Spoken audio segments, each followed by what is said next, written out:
Hi guys, welcome to my first ever food review. By the way, my name is Angel. If you don't know me, I don't know you too. Char! I'm a delusional content I'm a delusional content creator here in Pampanga. And right now, sige kuya, daan lang kayo. Now, I am doing my first food review dito sa 6M Paris. I'm actually here with my boyfriend. Dito ka. Introduce yourself. Hello, I'm Jasper, Angel's boyfriend. I'm a chef. And then, sinamahan ko lang siya ngayon. Para, mga ganun, food vlog. Yan. Hello. Tara, Chibun.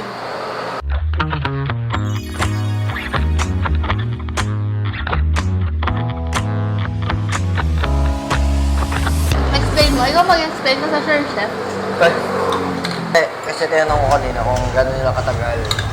More than 2 hours, may get yung beef para at least malambot. Then, gamit nila is, may sinabi silang part na kailangan pakuluan ng matagal.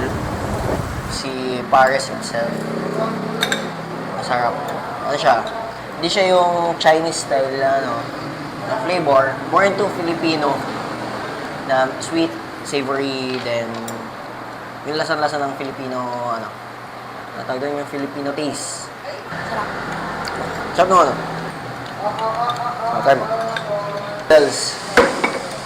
So, yung pala nila, yung noodles sila, ay yung mami. Hindi siya yung classic na mami natin na clear. Kasi yung mami ng Paris, ginawa kasi parang na-invento si Paris, nilagyan nila ng yung Paris sauce. Nilagyan nila ng noodles. So, yun. Actually, nagulat niya ako nung dati. Nag-compliment siya. It's good. So, ito, meron silang mga sides para sa dito, di ba? Dito. Para dito. Meron silang lechon kawali. Meron silang lechon kawali, siomay, and Ano yan? Chicharong bulaklak. ayun, chicharon bulaklak. Try muna natin siya ng individual. This one, juicy. Oh, yeah, juicy. Siyempre, masarap to with sausawan. Suka, patis, saka toyo. Juicy siya. Get fried. Try mo. Yeah, favorite. Bulaklak!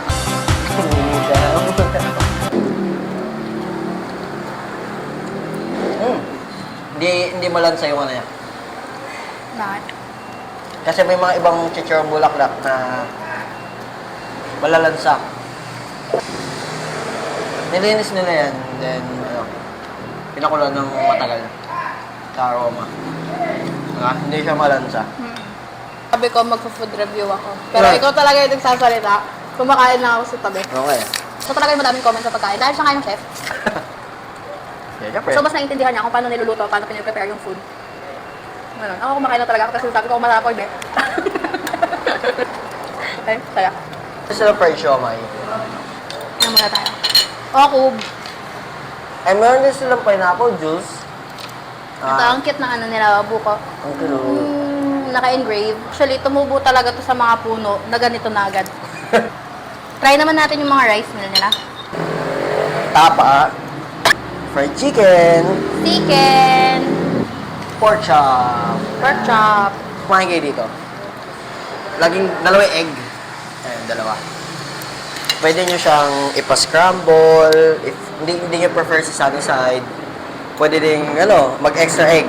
Ayun, may additional fee. Yung egg na, ganito talaga gusto ko egg. Malasado. Ako kasi pag kumakain sa mga silugan or something, lagi ko in-order yung tapa nila. Kasi, doon mabibase kung masarap yung food. Due to tapa. Tapa. Yeah, malambot. Lambot, diba? Okay. Alam ko, only rice sila eh. Only rice sila, diba? Only rice sila. Pero masarap yung pagkababad ng pork chop. No? Masarap yung marination. Oo. Parang gusto ko nang itry.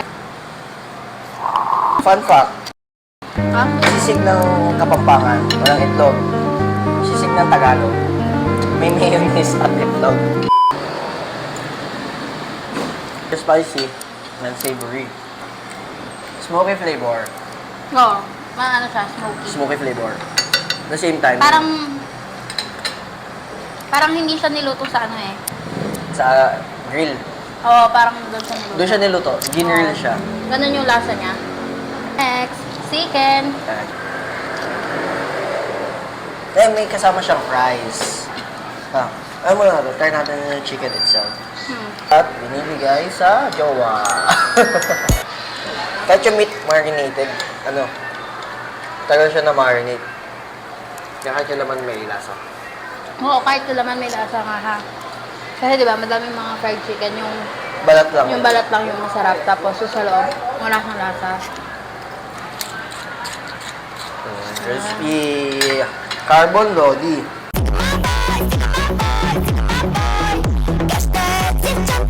Yun. Pinatake out na lang namin yung mga ibang food. Dami. Kasi Sarap. ang dami. Sulit yung yung food dito. Lalo na yung si Paris. Must try yung Paris sila dito. O, kahit ako, yung pares, nagustuhan ko. Paris house din. Pares. Tapos yung chicken. Chicken. Yung masarap. Must try yung dalawang yan. Paris. Saka yung mga sides, like chicharong bulaklak, chakawali. Yan, recommended ko yun. If kakain kayo dito, try nyo yan. Saan to located? Saan nga ba to? Lalagay ko na lang siguro yung address dito kasi alam ko lang puntahan, hindi ko alam saan yung location. Ayan. So, meron siyang parking area. If naka-park kayo, pwede. Then, convenient. Meron silang CRs. Tsaka actually, mabait yung mga staff. Yes, isa pa yun. Mabait yung mga staff. Actually, malaki din kasi yung factor kapag yung staff sa isang restaurant, mabait. Kasi parang mas lalong sumasarap yung food dahil parang kasama siya sa experience. No? So, kung i-rate mo yung food, yung experience, Siguro sa akin. 9? 9. 9. Yung 1. No, kasi nobody's perfect. Ay! Hindi. Siguro natin Siguro, little bit improvement sa tapa. Kasi may mga part na chewy, may part na malambot. So maybe they should stick to one part ng beef or maybe sabay nilang mapalambot. Or at least si tapa, medyo nila makain. And then another one is yung rice of choice. Siguro hindi masyado malata dapat. Kasi tayo mga Pilipino, mas gusto natin yung tama lang. Hindi, feeling ko tumigas lang siya dahil matagal. Hindi, pero medyo... Feeling ko tumigas lang siya dahil, syempre, Hindi, baka nag-video. Baka yung nakain ko lang din, medyo malata na konti. Kalahati. Medyo okay naman. Pero kanina kasi bago tayo kumain, yung pagka-serve na, kaya naman, parang nalamigan na kasi syempre nag-video. Okay, then next, ano pa ba? Pork chop. Pork chop is good. Yan. Then si sisig, yan. Medyo salty. Too much salty. Salty siya. But if you add rice, ano siya? Yung sisig, bibigay ko siya ng 6. 7. 7, okay naman sa akin. Para sa akin. 7. Sarap siya may kanin. Chicken for me 9. Pares 9 out of 10.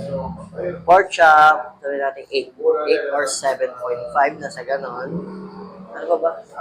Aray ko. Yeah, it's good.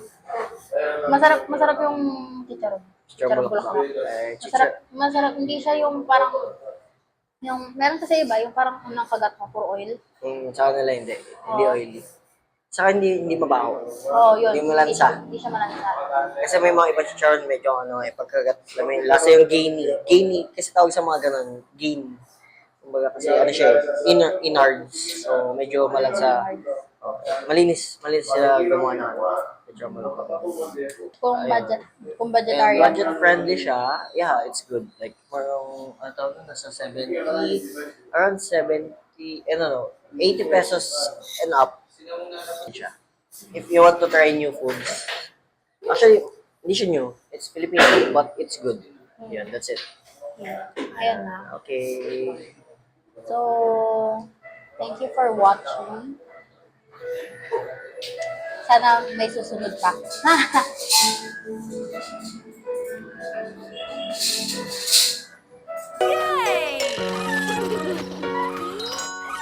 I'm leaving now, but I'll come back. I'll come back.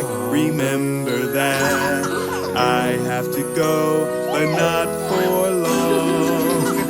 Then I'll be back where I